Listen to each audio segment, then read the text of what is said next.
नमस्कार। आप देख रहे हैं संतोष पाठक ऑफिशियल मोजो इंडिया। मैं हूं आपके साथ शिव कुमार। मेरे साथ हैं संतोष पाठक जी। स्वागत और अभिनंदन। बहुत बहुत धन्यवाद शिव जी, और तमाम दर्शकों को नमस्कार। और एक बार फिर से एक बड़ी खबर लेकर हाजिर हो गए हम अपने दर्शकों के सामने।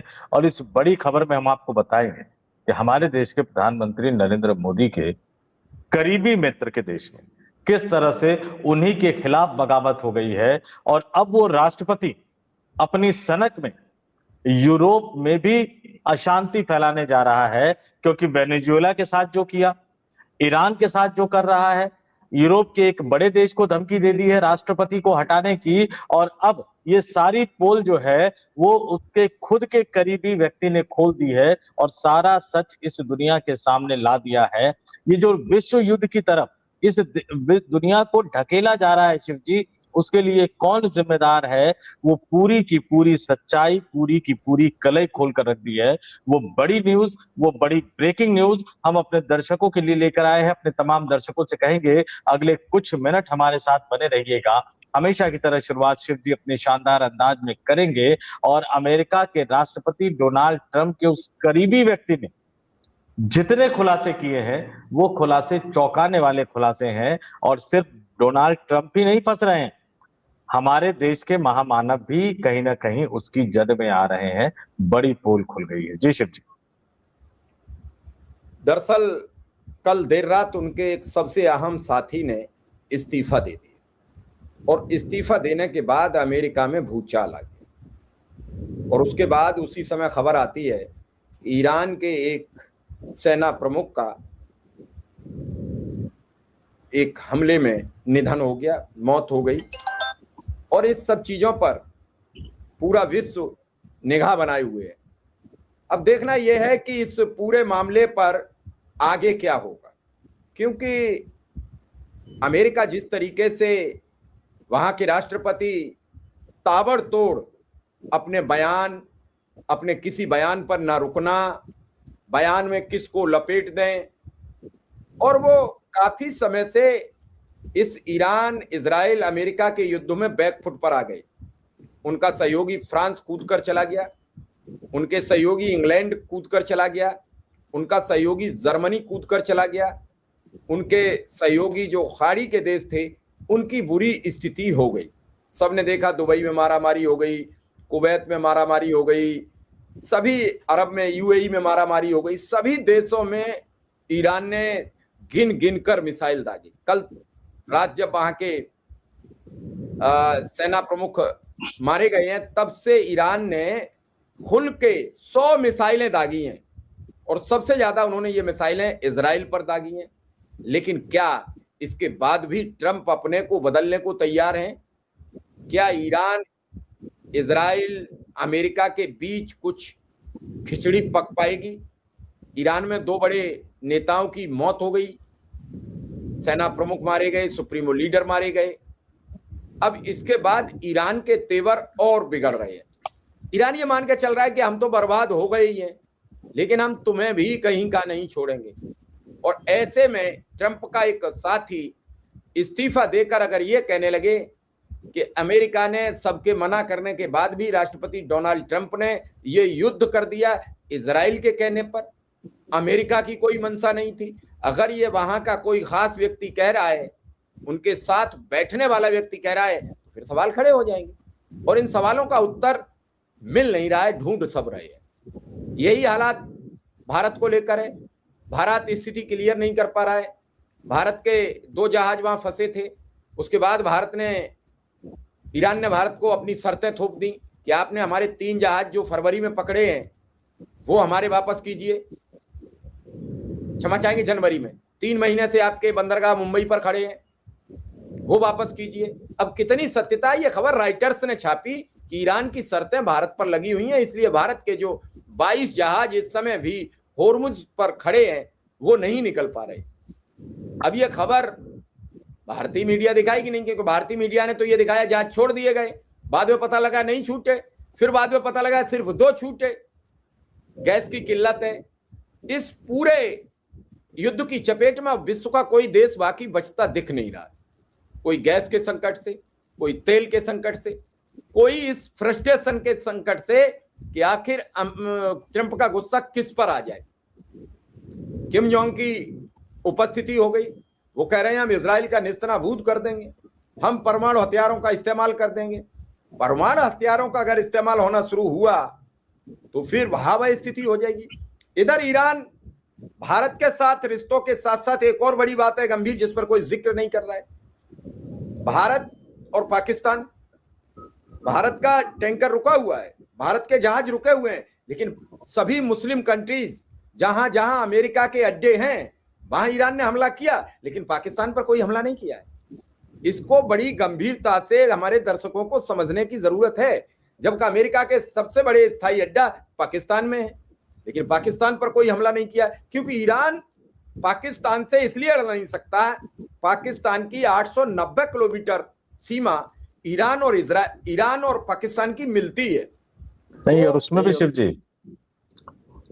शिव जी जो सबसे बड़ी बात है, आप ये समझ लीजिए कि एक जमाना था जवाहरलाल नेहरू का, अमेरिका और यूएसएसआर दो गुट हुआ करते थे, दोनों ही गुट भारत के साथ अच्छे रिश्ते रखना पसंद करते थे।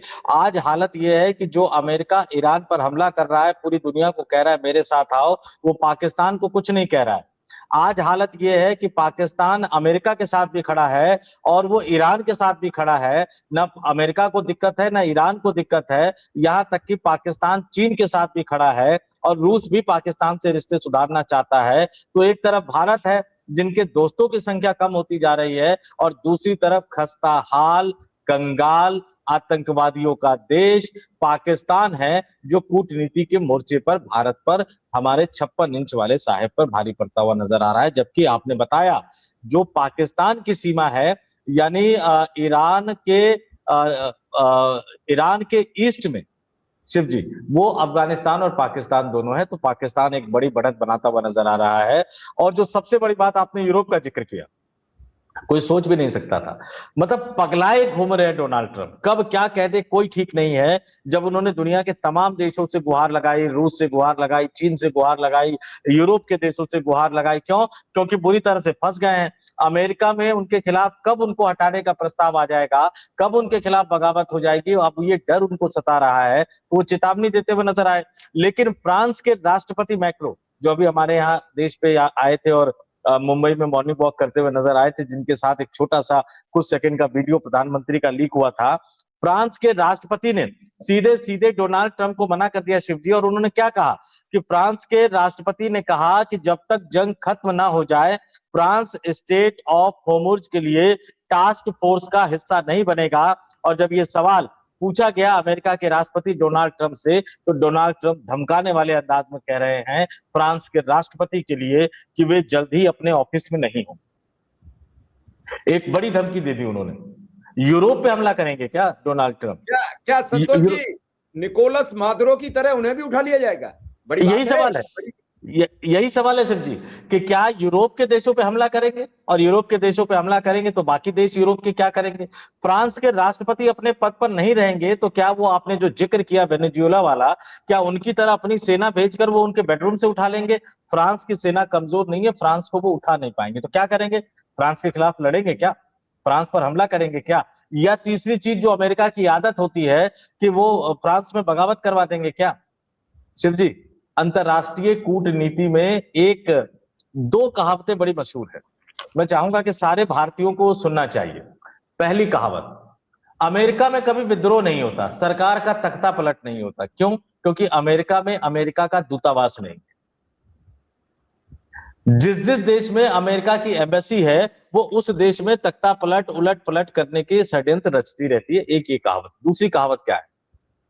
अमेरिका की दुश्मनी तो बुरी होती है, लेकिन अमेरिका की दोस्ती उससे ज्यादा बुरी होती है। और ये मोदी जी के डोनाल्ड ट्रंप से दोस्ती रखने की चाहत में ही भारत कहां से कहां पहुंच गया, ये हम और आप सब जानते हैं। अब सीधे सीधे मैं बता दूं कि भैया, अमेरिका के नेशनल काउंटर टेररिज्म सेंटर के प्रमुख जोसेफ केंट ने इस्तीफा दिया। वर्तमान पद पे है, डोनाल्ड ट्रंप के करीबी थे, इस्तीफा देने की हिम्मत उठाई। हमारे यहाँ तो रिटायर्ड अधिकारी तक चिट्ठी लिखते हैं कि भैया विपक्ष के नेता राहुल गांधी से माफी मंगवा लीजिए। अरे सरकार से सवाल पूछ लो यार, जब तक आप अधिकारी थे, जज थे, बड़े बड़े पदों पे बैठे थे, तब तक आपने अपनी ड्यूटी ईमानदारी से निभाई होती तो ये देश इस तरह से भ्रष्टाचार के दलदल में ना फंसा हुआ नजर आता। और रिटायर होने के बाद भी आप वही हरकतें कर रहे हो कि भैया विपक्ष के नेता से माफी मंगवा लीजिए, प्रधानमंत्री से कुछ कहने की हिम्मत नहीं है इनके। यहां एक बड़े अधिकारी ने न केवल इस्तीफा दिया बल्कि पोल खोल कर रख दी। अमेरिका के राष्ट्रपति डोनाल्ड ट्रंप अमेरिका को कन्विंस करने की कोशिश कर रहे हैं कि ईरान परमाणु हथियार बना रहा था, अमेरिका को खतरा था, अमेरिका पर हमला करने वाला था और इसलिए अमेरिका इस लड़ाई में कूदा है, अमेरिकियों की रक्षा के लिए अमेरिका इस लड़ाई में कूदा है। लेकिन डोनाल्ड ट्रंप के अपने करीबी अधिकारी नेशनल काउंटर टेररिज्म सेंटर के डायरेक्टर जो है जोसेफ केंट, उन्होंने इस्तीफा देने के साथ सोशल मीडिया पर यह लिख दिया, उन्होंने लिख लिया कि मैं अपने विवेक के मुताबिक इस युद्ध का समर्थन नहीं कर सकता। ईरान से अमेरिका को कोई तात्कालिक खतरा नहीं था। यह युद्ध इजराइल और उसके प्रभावशाली लॉबी के दबाव में शुरू किया गया। ध्यान से, अमेरिका का डोनाल्ड ट्रंप के अधिकारी कह रहे हैं कि अमेरिका को ईरान से कोई खतरा नहीं था। दूसरी चीज वो कह रहे हैं कि यह युद्ध इजराइल और उनके प्रभावशाली लॉबी, अब ये प्रभावशाली लॉबी क्या एपेस्टीन फाइल वाली लॉबी है क्या? उसमें बहुत सारी चीजें हैं, कई चीजें आ गई हैं, कई चीजें नहीं आई हैं। और इसी प्रभावशाली लॉबी के दबाव में हमारे देश के प्रधानमंत्री नरेंद्र मोदी सरेंडर कर चुके हैं, ऐसा आरोप राहुल गांधी लगाते हैं। सदन के अंदर भी लगाया, सदन के बाहर भी लगाया। और जब युद्ध होने वाला था, या तो हमारी रॉ, हमारी इंटेलिजेंस एजेंसी, हमारे राष्ट्रीय सुरक्षा सलाहकार बिल्कुल सोए हुए हैं कि उनको पता नहीं लग पाता, और अगर उनको पता था कि लड़ाई होने वाली है और उससे महज कुछ घंटे पहले आप हमारे देश के प्रधानमंत्री को इजराइल की यात्रा पे भेज देते हैं। ये वही इजराइल जिसके बारे में अमेरिका में ये कहा जा रहा है कि इस इजराइल ने डोनाल्ड ट्रंप पर दबाव डालकर अमेरिका को युद्ध में ढकेल दिया। तो क्या भारत के प्रधानमंत्री नरेंद्र मोदी की चुप्पी, नरेंद्र मोदी का बिल्कुल शांत होकर बैठ जाना और इस मसले पर सच का साथ न देना, सही का साथ न देना, क्या ये भी इजराइल के दबाव में किया जा रहा है? ये पोल डोनाल्ड ट्रंप की सिर्फ नहीं खुली है शिव जी, ये पोल जो है वो भारत के प्रधानमंत्री नरेंद्र मोदी की भी खुली। संतोष जी, सवाल ये नहीं है किसकी पोल खुली है, सवाल ये है कि आखिर ट्रंप में ऐसा क्या ट्रंप ने कर दिया भारत के ऊपर कि भारत की सरकार कोई जवाब नहीं देती है, लेकिन देती है। उन्होंने आरएसएस पर बैन करने की बात की तो पूरा विदेश मंत्रालय प्रेस कॉन्फ्रेंस कर रहा है, क्योंकि आरएसएस उनका पितृ संगठन है। आरएसएस की बात कैसे सुन लेंगे? भारत की बात सुनते रहेंगे, भारत पर वो हमला करें करते सुनते रहेंगे, भारत की बेइज्जती करें सुनते रहेंगे। लेकिन अगर आरएसएस पर हमला करेंगे तो पूरी बीजेपी तिलमिला गई, पूरा सिस्टम तिलमिला गया है। कल कहा है कि नहीं विदेश मंत्रालय ने प्रेस कॉन्फ्रेंस करके जवाब दिया है। तो आखिर ट्रंप से भारत पर कोई सवाल पर जवाब क्यों नहीं दिया गया? कई बीजेपी के प्रवक्ता, कई लोग कहते हैं कि वो ऐसा करना चाहिए था, वो वैसा करना चाहिए था, ऐसा नहीं हुआ। भैया, सरकार में नरेंद्र मोदी है, तब तक मेरा सवाल नरेंद्र मोदी से है।